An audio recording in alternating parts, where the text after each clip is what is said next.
Hello guys, today I am going to teach you Aunt Jennifer's Tigers. Aunt Jennifer's Tigers एक symbolic poem है. इसमें tigers fearlessness, confidence के प्रतीक हैं, symbol हैं. अब आंट जेनिफर्स के टाइगर्स ही क्यों? आंट जेनिफर हरसेल्फ एक ऐसी वुमेन का सिंबल है, प्रतीक है, जिसका कि मैरिड लाइफ सक्सेसफुल नहीं रहा है. उसके लाइफ में अनेकों कंस्ट्रेंट्स, अनेक प्रकार की बाधाएं आ जाती हैं, जिनसे कि उसका लाइफ बिल्कुल ही अनप्लेजेंट बन जाता है. लेकिन हर आदमी का मन फ्रीडम को क्रेव करता है, फ्रीडम चाहता है, वो कॉन्फिडेंस चाहता है. तो वो कॉन्फिडेंस, वो स्ट्रेंथ, वो फियरलेसनेस इन टाइगर्स में है. तो अपने मन की उसी इच्छा को व्यक्त करने के लिए, एक्सप्रेस करने के लिए आंट जेनिफर टाइगर्स की एम्ब्रॉयडरी करती हैं. Let us start the poem.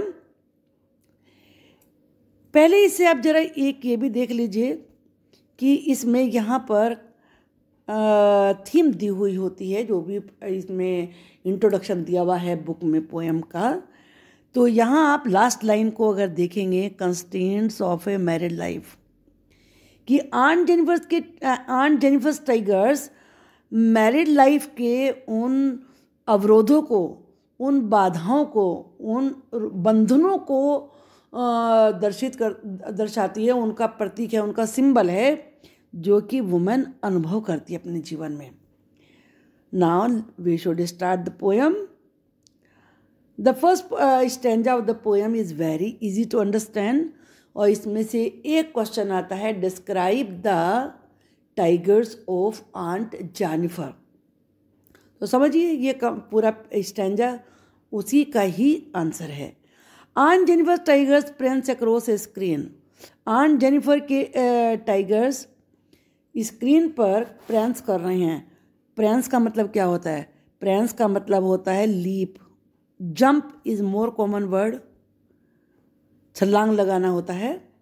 कि आंट जेनिफर के टाइगर स्क्रीन पर छलांग लगा रहे हैं. अब ये स्क्रीन टीवी की स्क्रीन नहीं है, ये स्क्रीन से मतलब है यहाँ पर जो जिस पैनल पे वो एम्ब्रॉयडरी कर रही है, उसका जो एरिया है उसको यहाँ पर स्क्रीन कहा है, यानी कि एरिया ऑफ एम्ब्रॉयडरी. तो जो आंट जेनिफर के टाइगर्स हैं वो स्क्रीन पर छलांगे लगा रहे हैं. They are jumping about confidently, confidence के साथ छलांग लगा रहे हैं. Bright topaz denizens of a world of green. World of green से मतलब है फॉरेस्ट, क्योंकि आप जानते हो कि जो टाइगर है वो वाइल्ड एनिमल है, तो नेचुरली फॉरेस्ट में ही रहेंगे. और डेनिजन्स का मतलब होता है ड्वेलर्स या इनहैबिटेंट्स. इनहैबिटेंट्स आप यूज़ कर सकते हैं, निवासी को कहते हैं, रहने वालों को ड्वेलर्स यूज़ करते हैं. ड्वेल में रहना होता है और ड्वेलर्स रहने वाले. अब टोपाज का मीनिंग क्या है? टोपाज एक्चुअली पुखराज को कहते हैं. आपने कुछ लोगों के हाथों में देखा होगा, येलो स्टोन वो पहनते हैं. और आप ये भी जानते हैं कि जो टाइगर्स होते हैं वो येलोइश होते हैं कलर में. तो यहाँ उसी को यूज़ किया गया इसमें. Bright topaz denizens of a world of green के जो उसके टाइगर्स हैं आंट जेनिफर के, वो उसने जो बनाए हैं वो फॉरेस्ट के ड्वेलर्स हैं, ग्रीन फॉरेस्ट के ड्वेलर्स हैं, रहने वाले हैं, इनहेबिटेंट्स हैं. And they are yellowish in colour. They are yellowish and bright like topaz. Topaz भी एक ट्रांसपेरेंट स्टोन होता है. So they are bright. Bright से आप ये भी कह सकते हैं they are very energetic, they are very confident. जैसे आप कहते हैं ना कि ब्राइट शाइनिंग चिल्ड्रन, तो कैसे कहते हैं? क्योंकि बच्चे जब एनर्जी से उछल कूद कर रहे होते हैं तो तब ब्राइटनेस उनकी आंखों में होती है. तो ऐसे ही the tigers are bright because they are very energetic, क्योंकि वो बहुत एनर्जेटिक एंड कॉन्फिडेंट हैं.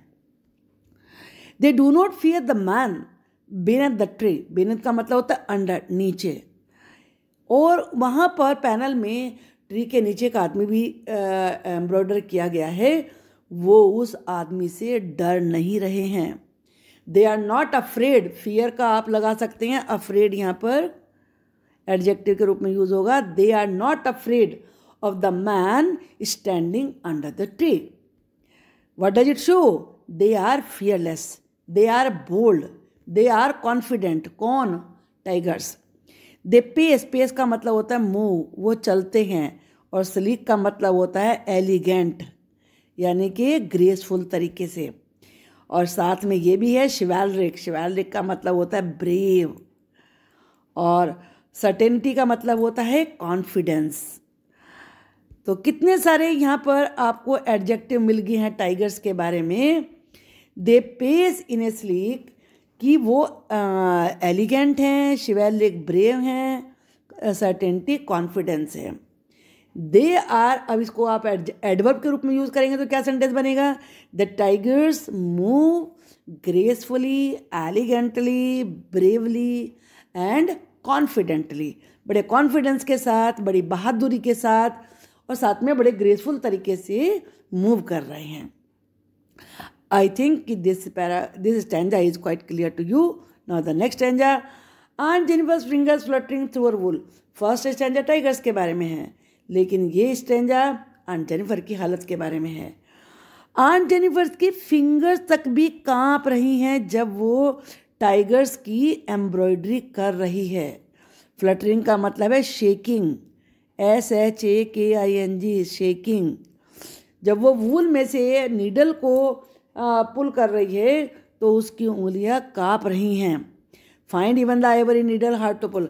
आइवरी हाथी दांत से बने हुए कुछ शो पीस बनते हैं, ज्वेलरी भी बनती है। तो वो नीडल भी जिससे वो एम्ब्रॉयडरी कर रही है वो आइवरी की बनी हुई है। आइवरी बहुत ही हल्का होता है, तो उसे तक भी खींचना, पुल का मतलब खींचना, उसे मुश्किल हो रहा है। खींचते समय उसकी उंगलियां काँप रही हैं। अब इसके कई सारे इंटरप्रिटेशन हैं। फर्स्ट, कि जो आंट जेनिफर की स्पिरिट है, मन है, वो इस लिमिट तक क्रश किया जा चुका है कि she has lost all strength, कि उसकी सारी ताकत खत्म हो चुकी है। She has lost all confidence, उसका सारा आत्मविश्वास खत्म हो चुका है। कि फियरलेस टाइगर्स की एम्ब्रॉयडरी करते तक भी उसकी फिंगर्स जो हैं वो शेक कर रही हैं। The massive weight of uncle's wedding band, band का यहाँ पर मतलब है रिंग, अंगूठी। आप जानते हो ना, रिंग पहनाई जाती है, तो वेडिंग का मैरिज होता है। कि अंकल की जो मैरिज की रिंग है उसका वेट इतना ज़्यादा है। मैसिव से मतलब है ह्यूज। अब यहाँ पे ये नहीं है कि वो उसकी रिंग बहुत ही भारी थी, लेकिन यहाँ पर रिंग भारी नहीं है, बल्कि उस रिंग यानी कि मैरिज रिंग के साथ आंट जेनिफर के जीवन में जो कंस्ट्रेंट्स आ गए हैं, जो बाइंडिंग्स, जो बंधन आ गए हैं, जो लिमिटेशंस आ गई हैं, वो ज़्यादा भारी सिद्ध हो रही हैं। They are too heavy for her, वो बहुत ज़्यादा भारी हैं उसके लिए कि वो उन्हें नहीं बेयर कर पा रही है, नहीं सहन कर पा रही है। Sits heavily upon aunt Jennifer's hand, वो आंट जेनिफर के हाथ में ज़्यादा भारी सिद्ध हो रही है। Simply the responsibilities, the constraints, the limitations, the bindings, ये कई सारी चीज़ें आप याद रख सकते हैं, क्योंकि मैरिड वुमेन के लाइफ में बहुत सारी जिम्मेदारी आ जाती हैं। तो ये इन सारी चीज़ों ने उसके लाइफ को बहुत ही बर्डनसम बना दिया है, बहुत हैवी बना दिया है। Too heavy that she can not bear it, कि वो सहन भी नहीं कर पा रही है। Now the last stanza, it is said, when aunt is dead, her terrified hands will lie still ringed with ordeals she was mastered by.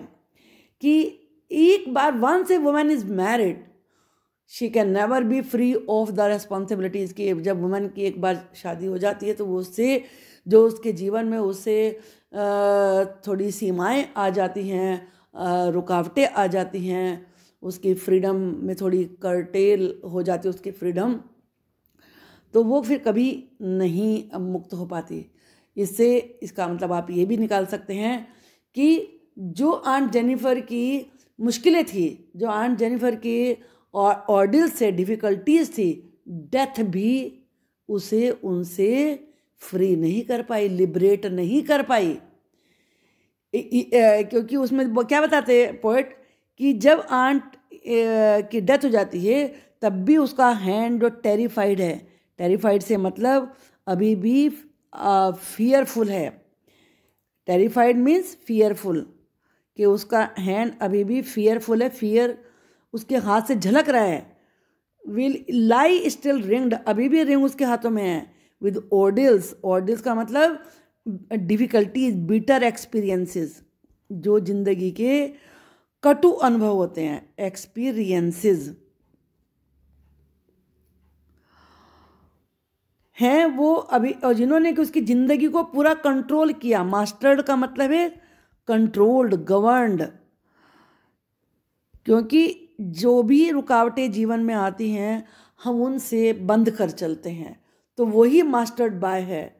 तो जिन डिफ़िकल्टीज़ ने, जिन रेस्ट्रिक्शंस ने, जिन रेस्पॉन्सिबिलिटीज़ ने, और मैरिड लाइफ की जिन एक्सपेक्टेशंस ने, क्योंकि हर हस्बैंड की अपनी वाइफ से कुछ उम्मीदें होती हैं, हर वुमेन की कुछ उम्मीदें, एक्सपेक्टेशंस होती हैं, तो उन सब ने उसके जीवन को इतना ज़्यादा कंट्रोल किया कि उसके मृत्यु भी, डेथ भी उसे उनसे फ्री नहीं कर पाई।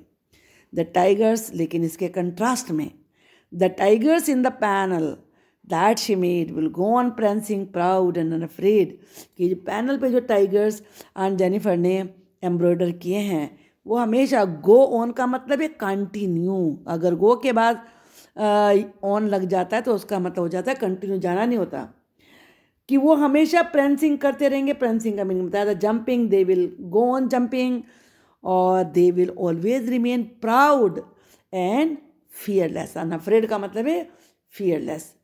इसके दो अर्थ भी आप निकाल सकते हैं कि जो आर्ट होती है वो अमर होती है, आर्ट इज इमॉर्टल, और जो टाइगर की एम्ब्रॉयडरी है वो आर्ट को सिंबलाइज करती है। They will never be affected by the whims, desires, wishes, difficulties of life, art कभी इनसे अफेक्टेड नहीं होती। तो tigers will always remain fresh, confident and proud, लेकिन जो ह्यूमन लाइफ है दैट इज़ मोर्टल, आदमी का जीवन जो है वो नश्वर है। तो लाइफ में इमोशंस होती हैं, फीलिंग्स होती हैं, कभी वो बहुत अनप्लेजेंट हो जाती हैं। तो आन जेनिफर का लाइफ जो कि इतना फियरफुल था, अनप्लेजेंट था, नाइट मैरिज था, यानी कि डरावना था, जिसने कि उसकी ज़िंदगी को पूरा क्रश कर दिया, उसके मन को। The bitter experiences that crush the life of the spirit of life of aunt Jennifer, वो मरने के बाद भी उनसे मुक्त नहीं हो पाई। Even death could not liberate her. तो आई थिंक कि पोएम आपको समझ में आ गई होगी अच्छी तरह से। अब मैं ज़रा इसकी आपको राइमिंग स्कीम बता देती हूँ। तो यहाँ पर आप देखिए, राइमिंग स्कीम देखना कोई ज़रा भी मुश्किल नहीं होता है। आप फर्स्ट लाइन का एंड देखिए, स्क्रीन। अब आप देखिए स्क्रीन से मिलता हुआ दूसरा वर्ड क्या है। इसका हमने पहले नाम रख दिया ए। अब इससे मिलते हुए जितने भी सेम प्रोनाउंसिएशन से मतलब होता है वर्ड आएंगे वो सारे ए होंगे। ग्रीन भी ए है। अब इसके बाद ट्री है तो चेंज हो गया, तो इसका नाम हम रख देंगे बी। अब इसके बाद सर्टेनिटी, तो सर्टेनिटी और ये ट्री आप देख रहे हैं कि ये नहीं मिल रहा है किसी से, ये इससे ट्री सर्टेनिटी, तो ये इसे मैच कर गया, तो ये भी हमारा बी कहलाएगा। तो यहाँ पर भी इसका क्या क्या इसकी राइमिंग स्कीम बनी, ए बी बी। अब इसे आप नेक्स्ट में भी चेक कर सकते हैं। यहाँ पे आप देखेंगे कि यहाँ पर वूल है,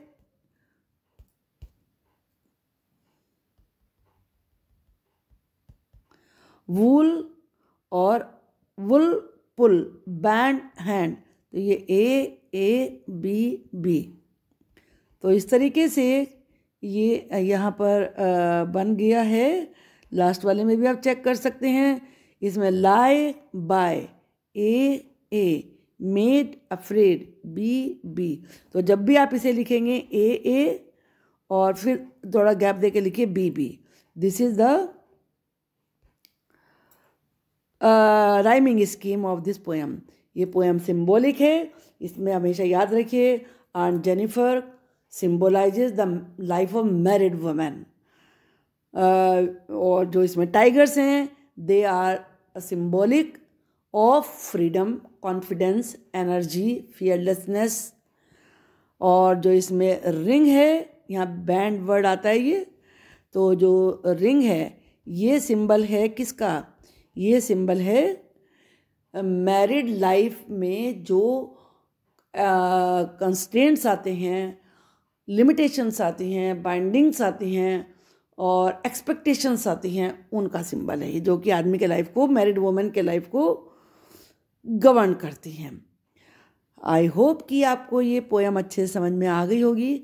तो आप अगर आपको मेरा पढ़ाया हुआ पसंद आता है तो आप चैनल को सब्सक्राइब करिए, आपको सारी वीडियो मिलती रहेंगी। Thank you.